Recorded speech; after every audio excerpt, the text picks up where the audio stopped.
Okay. Hello friends. Today we are going to discuss the regulation of gene expression. Here, how genes and their expression occurs and how the expression, gene expression means what? When suppose the segment of DNA that is called as a gene, when it get transcribed and then translate, which finally produce what? Protein. If any gene produces the protein, we can say that there is the expression of that gene. Today we have to discuss that how the regulation means what? Control of this gene expression occurs. तो gene expression का meaning समझ में आ गया सबको? कोई भी gene अगर protein produce करता है तो समझ लेना कि वो जीन एक्सप्रेस हो गया। अब ये जीन जब एक्सप्रेस होता है तो उसका रेगुलेशन कैसे होगा? रेगुलेशन मतलब वो प्रोसेस पूरी कंट्रोल कैसी होती है, तो वो रेगुलेशन जीन एक्सप्रेशन। तो इस रेगुलेशन में अगर हम देखें कि जीन एक्सप्रेशन कौन कौन सी लेवल पे रेगुलेट होता है, तो ये रेगुलेशन जो है इन केस ऑफ यूकैरियोट्स अगर हम देखें तो सबसे पहले जीन एक्सप्रेशन जो है कौन सी प्रोसेस में रेगुलेट होगा? ट्रांसक्रिप्शन। दूसरा, यूकैरियोट में ट्रांसक्रिप्शन के बाद मैंने आपको एक इवेंट बताया था, post transcriptional changes, splicing, capping, telling. तो वो जो मॉडिफिकेशन है उसे कहा जाता है प्रोसेसिंग लेवल, पोस्ट ट्रांसक्रिप्शन। उसके बाद और एक जो लेवल होगी रेगुलेशन की, that is the translational level. तो ये सब अलग अलग लेवल्स है। अब लेवल्स, ये लेवल आपको मैकेनिज्म इसकी जो क्लियर होगी वो ओपेरॉन में। तो इसके लिए हमें यहाँ पे स्टडी करना है ओपेरॉन। तो वैसे तो दो ओपेरॉन्स है, उसमें से सबसे पहला जो ओपेरॉन जो आज हम डिस्कस करने जा रहे हैं वो है लैक ओपेरॉन। ये लैक ओपेरॉन आपको बोर्ड एग्जाम के लिए भी इंपॉर्टेंट है, नीट के लिए भी। इसके बाद और एक ओपेरॉन हम डिस्कस करेंगे, ट्रिप्टोफैन ओपेरॉन। और वो जो ट्रिप्टोफैन ओपेरॉन है वो सिर्फ आपको नीट के लिए इंपॉर्टेंट है, that is not important for the board exam. तो ये जो लैक ओपेरॉन है, तो इसमें अगर हम देखें तो फर्स्ट ऑफ ऑल ओपेरॉन का मीनिंग क्या है? What is this operon? The simple meaning of operon is that it's a cluster of gene. Cluster का meaning क्या होता है? ग्रुप। मतलब इसमें एक जीन नहीं है, एक से ज्यादा जीन है। That is the group of gene. That is the cluster. And the cluster of gene, उस क्लस्टर में जितने भी जीन हैं, सभी जीन्स के जो फंक्शंस है ये एक दूसरे से रिलेटेड है। तो ये उसकी सिंपल डेफिनेशन होगी ओपेरॉन की। What? Cluster of gene with related function. अब आज हम ये जो ओपेरॉन स्टडी करने जा रहे हैं, ये कौन सा ओपेरॉन है? Lac operon. क्योंकि ये जो लैक है, इस लैक का मीनिंग क्या है? Because this operon controls the metabolism of lactose. अब लैक्टोज सबको पता है, lactose is one of the disaccharide. तो ये लैक्टोज मेटाबॉलिज्म के लिए सेल में जो ओपेरॉन होता है वो है लैक ओपेरॉन। अब ये जो लैक ओपेरॉन है that was studied by two scientists. First one was Francis Jacob and second one is Jacques Monod. इन दोनों ने ये लैक ओपेरॉन की जो प्रोसेस स्टडी की, और वो भी कौन से बैक्टीरिया में? That was studied in the bacteria E. coli. तो इशेरिशिया कोलाई बैक्टीरिया में वो ओपेरॉन उन्होंने स्टडी किया था। अब ये जो लैक ओपेरॉन है, इसमें कौन कौन से जीन्स है, उन जीन्स का रोल क्या है, और उसके बाद हम देखेंगे कि उनका रेगुलेशन कैसे होगा। तो वो ओपेरॉन मैं यहां पे निकालता हूं विश्व स्ट्रक्चर उसका।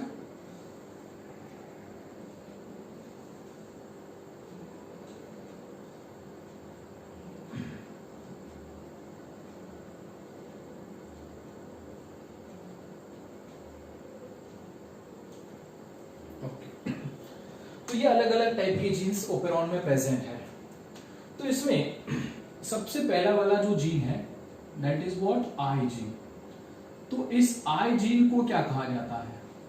That I gene is called as a regulator gene. अब इसको रेगुलेटर इसलिए कहा जाता है क्योंकि ये इस पूरी प्रोसेस को रेगुलेट करता है। रेगुलेट करता है मतलब उसे ये कंट्रोल करता है।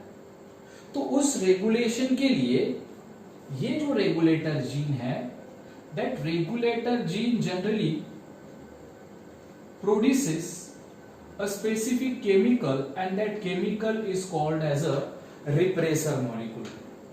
अब repressor मतलब इन repressors को हम अल्टरनेटली कह सकते हैं इनहिबिटर. इनहिबिटर मतलब ऐसे कंपोनेंट जो उस प्रोसेस को स्टॉप करते हैं. तो रिप्रेसर का सिंपल मीनिंग क्या बताया मैंने? रिप्रेसर मतलब इनहिबिटर. तो इनहिबिटर वो प्रोड्यूस करता है, इसलिए उसको हमने नाम किया दिया आईजीन. We are discussing about what? The very first gene of black operon, that is the IG. तो IG का फंक्शन सबको समझ में आ गया? IG मतलब ये रेगुलेटर जीन है. उस रेगुलेटर जीन का फंक्शन क्या है? रिप्रेसर मॉलिक्यूल प्रोड्यूस करना. रिप्रेसर का मीनिंग क्या बताया मैंने? इनहिबिटर. इनहिबिटर मतलब जो कंपोनेंट जीन एक्सप्रेशन को स्टॉप करेगा. अब इसमें सेकंड जीन कौन सा है? देखो, that is the P gene. तो पी का मीनिंग है प्रमोटर जीन. अब ये प्रमोटर जीन क्या है? इसके लिए थोड़ा हम ट्रांसक्रिप्शन की तरफ जाते हैं. ट्रांसक्रिप्शन प्रोसेस जब मैंने आपको बताई तो मैंने ऐसा डबल स्ट्रैंडेड स्ट्रक्चर आपको दिखाया था. सपोज ये 3 प्राइम टू 5 प्राइम स्ट्रैंड है, ये 5 प्राइम टू 3 प्राइम स्ट्रैंड है, और यहां पे ये रीजन था कौन सा? प्रमोटर. और इस प्रमोटर का रोल क्या है? जब प्रोसेस ट्रांसक्रिप्शन होगी, ट्रांसक्रिप्शन के लिए एंजाइम कौन सा है? RNA polymerase. तो आरएनए पॉलीमरेज को बाइंडिंग साइट प्रोवाइड करना, ये किसका रोल है? प्रमोटर का. अभी जस्ट हर एक का रोल ध्यान में रखो, उसके बाद मैकेनिज्म में वो आपको क्लियर होगा ही. सो प्रमोटर का रोल क्या है? This promoter generally provide the binding site for the enzyme. What is the name of that enzyme? The name of that enzyme is RNA polymerase, जो उसका रोल है. Now the third gene is O gene. अब ये O क्या है? That is called as a operator gene. अब इस operator का रोल क्या है? ये जो ऑपरेटर है, this operator is the binding site for what? It is the binding site for repressor. मतलब ये किसकी बाइंडिंग साइट है? रिप्रेसर की. यहां पे जाके कौन बाइंड होगा? Repressor.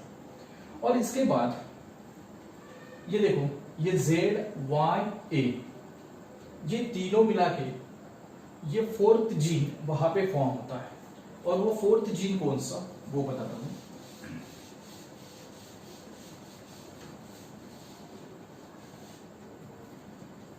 Fourth gene, that fourth gene is called as a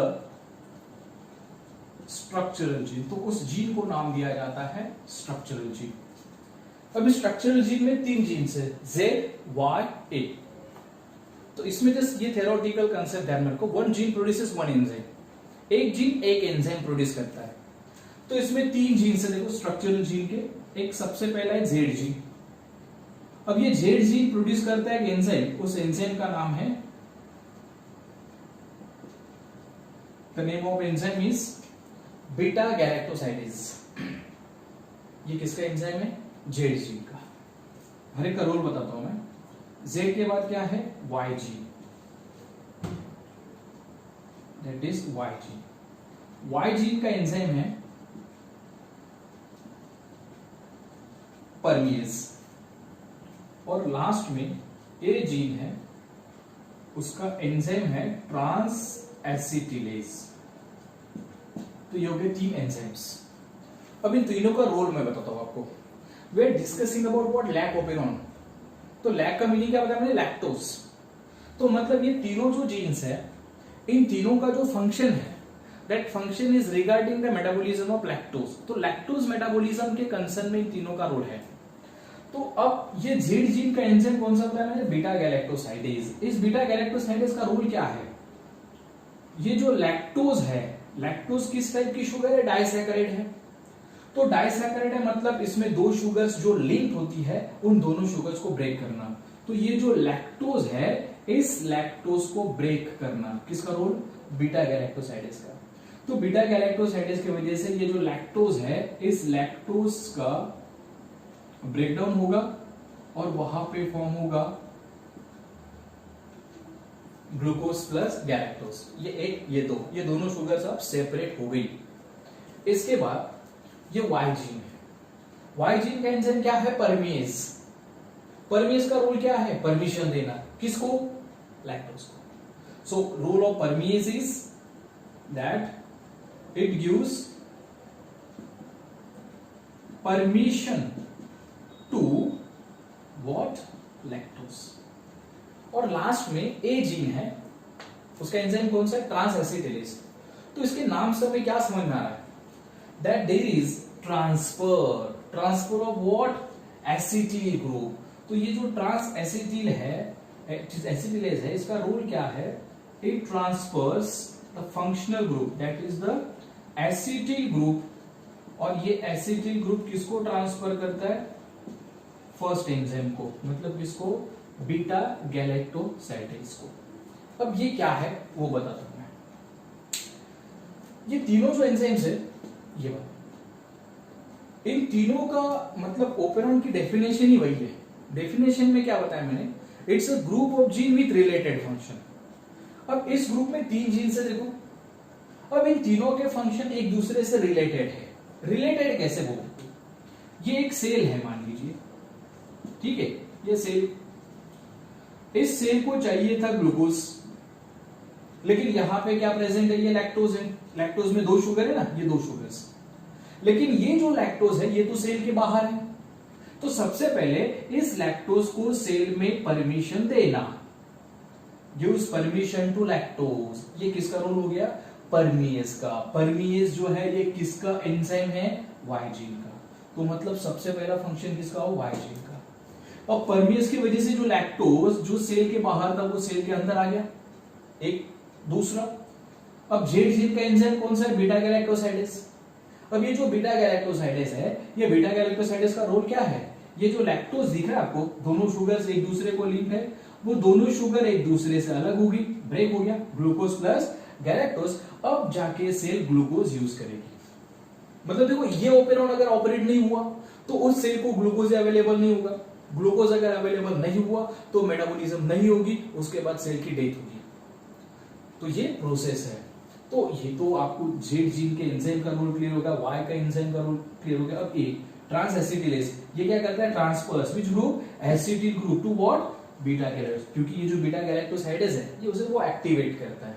तो ये हो गए 3 एंजाइम्स। अब देखो ये ZYA ये कौन से जीन है? Structural gene. स्ट्रक्चरल जीन का सिंपल मीनिंग ध्यान में रखना है बच्चों, जिस जीन से प्रोटीन प्रोड्यूस होने वाला है, प्रोटीन मतलब एंजाइम, वो स्ट्रक्चरल जीन। लेकिन स्ट्रक्चरल जीन के पहले सबसे पहला कौन सा जीन बताया मैंने? Regulator gene. इसका रोल क्या है? रिप्रेसर मॉलिक्यूल प्रोड्यूस करना। उसके बाद है प्रमोटर, क्योंकि एक्सप्रेशन होने के लिए, प्रोटीन प्रोड्यूस होने के लिए 2 प्रोसेस होनी चाहिए, ट्रांसक्रिप्शन और ट्रांसलेशन। ट्रांसलेशन से पहले क्या होगा? ट्रांसक्रिप्शन। और ट्रांसक्रिप्शन के लिए कौन सा एंजाइम चाहिए? RNA polymerase. और उसके बाद है ऑपरेटर। अब ये तीनों का फंक्शनिंग कैसे होगा वो हम देखते हैं।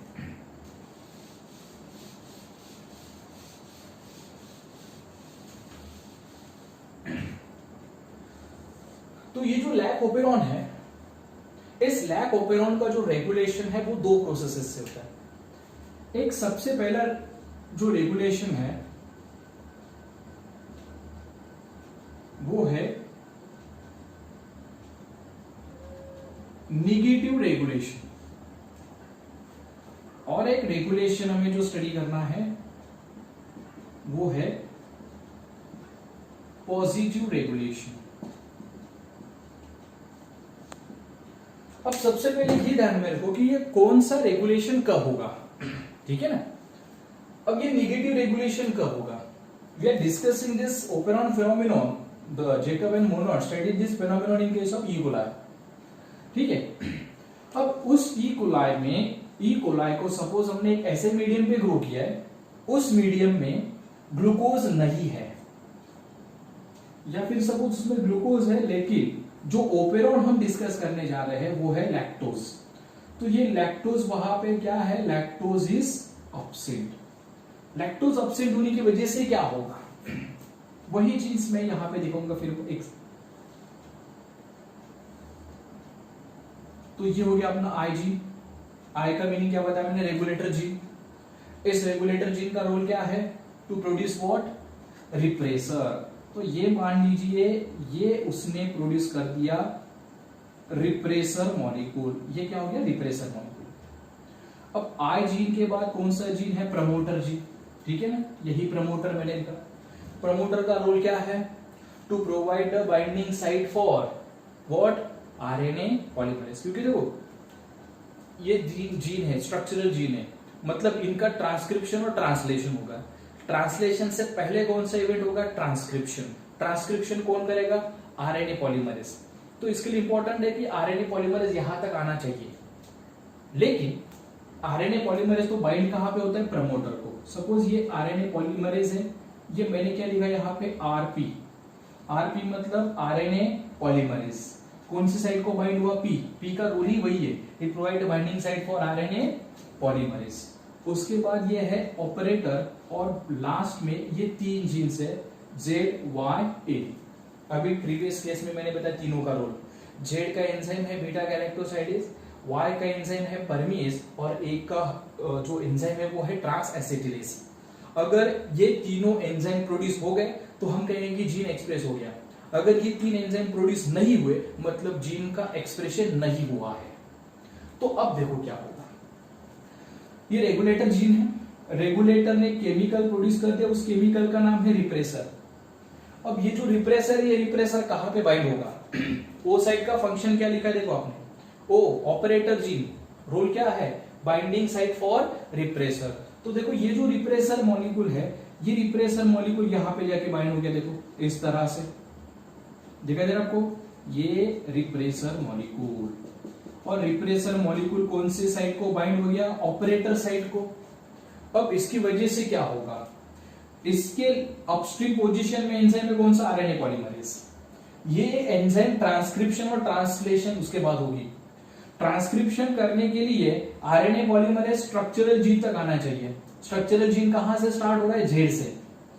अब जेड से ट्रांसक्रिप्शन ट्रांसलेशन होगी, लेकिन यहां पे वो ट्रांसक्रिप्शन भी नहीं होगी, ट्रांसलेशन भी नहीं होगी। क्यों, ट्रांसक्रिप्शन करने के लिए जो एंजाइम चाहिए था आरएनए पॉलीमरेज, वो वहां से फॉरवर्डली मूव ही नहीं होगा, वो इधर आएगा ही नहीं। अगर आरएनए पॉलीमरेज आगे नहीं आया तो जीन का एक्सप्रेशन नहीं होगा, क्योंकि वो कैटालिस्ट है ना, कैटालिस्ट ही अगर नहीं है तो रिएक्शन नहीं होगी। तो आरएनए पॉलीमरेज फॉरवर्डली क्यों मूव नहीं होगा, क्योंकि उसका जो पैसेज है वो पैसेज ब्लॉक हो गया।